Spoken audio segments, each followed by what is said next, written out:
What's going on, Schmoville? It's time for the review that you've been looking forward to. We've been waiting 10 years to see it. It's Avengers, it's the Infinity War, and Thanos is here. You know, you think about Iron Man 10 years ago, and it was a great movie, and you walk out like, man, I wonder what that sequel's going to be like. To think this was happening ever, and that it was just going to be the culmination of such a decade-long, really end up being a celebration at the premiere last night. I felt like I was at Chuck E. Cheese again. The spectacle of this movie is just overwhelmingly awesome. When you get into the movie itself, which we're going to tell you how we felt about it, we're not going to spoil anything. This is a totally spoiler-free review. If anything, we're going to err on the side of caution because we know we have a spoiler review coming out later in the week. No spoilers. I'm going to say that I think I fall short of loving this movie. I liked it a lot. I loved it. I did. And I think that there's a lot that we talked about it a little bit afterwards, and there's a lot that you had issues with that I agree with. I'm going to start with some of the issues right off the bat, is that even though this thing, it's long, I didn't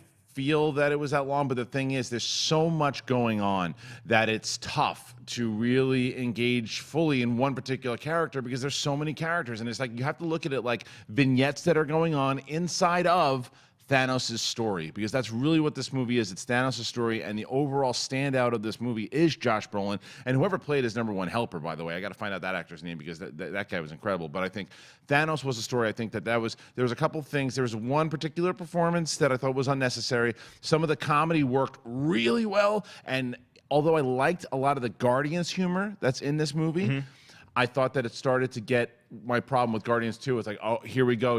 I think Drax has now he's been sidelined to just the comedic character. He's got nothing to him anymore. He's just there for funny jokes, but he's just there for jokes. See, I like that this was a really well done combination of the last two MCU movies, because Thor Ragnarok was really funny and had a little bit of serious drama in there.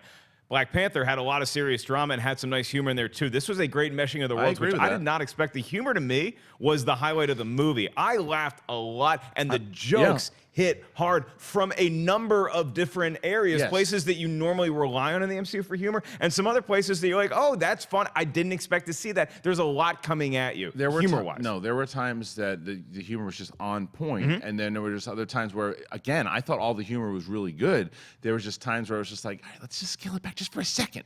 But it didn't bother me at all because I thought for the majority of it, it worked very well. But it's from what you know, and no spoilers, is that Thanos is coming. He's looking for all the Infinity Stones. He's going to put them in that big old glove, and he's going to power glove. And he's going to kick Nintendo enthusiast. And he's going to kick some ass. And now we got to figure out how all of our heroes are going to come together. All the heroes that you've liked throughout all these movies, and that's what the fun stuff is. There's moments of this where it's just like, oh, those people get to meet up, and those people get to meet up. But the main thing is what we always have is the question of how's the villain going to be. They let you know within seconds how this villain's going to be, and you go, okay, that's what we're in for. Yeah, I thought it was a nice announcement, and I wholeheartedly endorse what you said about Josh Brolin as Thanos, and I liked his team. I liked the Black Knights too. And when you look at this in the context of the last 10 years and what this movie means as far as everybody getting together, what I found myself enjoying more were characters meeting each other for the first time than I did the reunions of other characters. So there's a lot of like, hey, haven't seen you in a while. There's also a lot of who the hell are you? I like the who the hell are you more. I just feel like there's a couple characterizations in this movie that didn't feel consistent to me throughout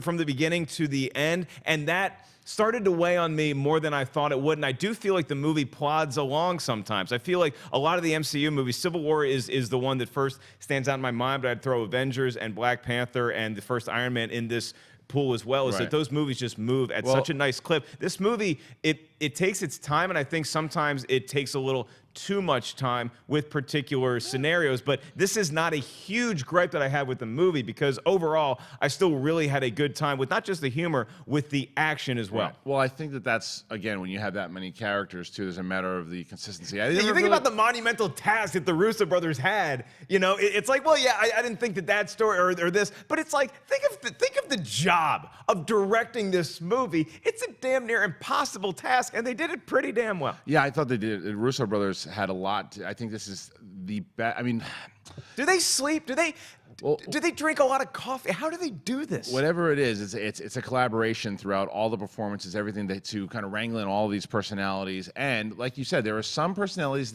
or some characters that they don't have a lot to do in this movie. Like I said, with Drax alone, he's just there for jokes. There's nothing else there for him to do. But I think there's even Star-Lord has a lot to do. He's got a bit of an angle, but I think the biggest points again are Tony Stark's got a lot to do. Doctor Strange has a lot to do. Some of the other characters I like what they carried over with the relationship between Peter Parker and Tony Stark. That comes to play again. Not a spoiler. That's pretty relevant to what's happening. But it's really how they're all going to come together with Thanos, and I think Scarlet Witch also had a nice little angle. But you have to realize you're not going to get development for all of these characters in a 2.5-hour movie. It's just not going to happen. Now, it makes you want more and more and more of this, and you want to see where they're going to go and how it's going to play out.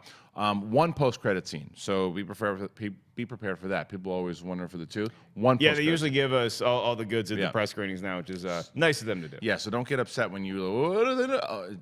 Wait for it. All right, you want to score it up? I'm going to go 4.3 out of 5 schmoes. All right. I really enjoyed the movie a lot. I think the Russo brothers did what they needed to do. I think that this is a lot of people wonder, like, there's certain references made for other movies, right?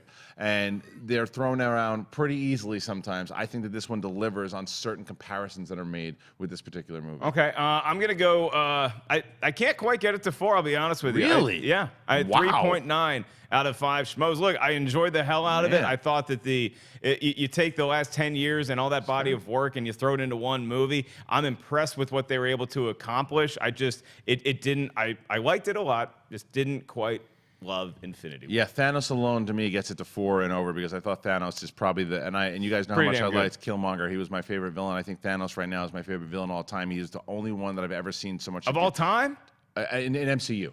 In the MCU. I know how you like evil people. No, in the MCU. And I think that because, again, to me, a villain is a threat over, because Killmonger was a great villain inside of his story for sure. Because how much of a threat would he have been to all of these people? I don't know. You ever see Creed? He can box. For what he did for his movie, he was great, and I loved him. But this Thanos as an overall villain is menacing. He is powerful. He has a purpose, is what I liked, and very similar to Killmonger is that he believes that his mission is the right mission, no matter how heinous it might be. Well, good for him. Thank you guys for tuning into this review.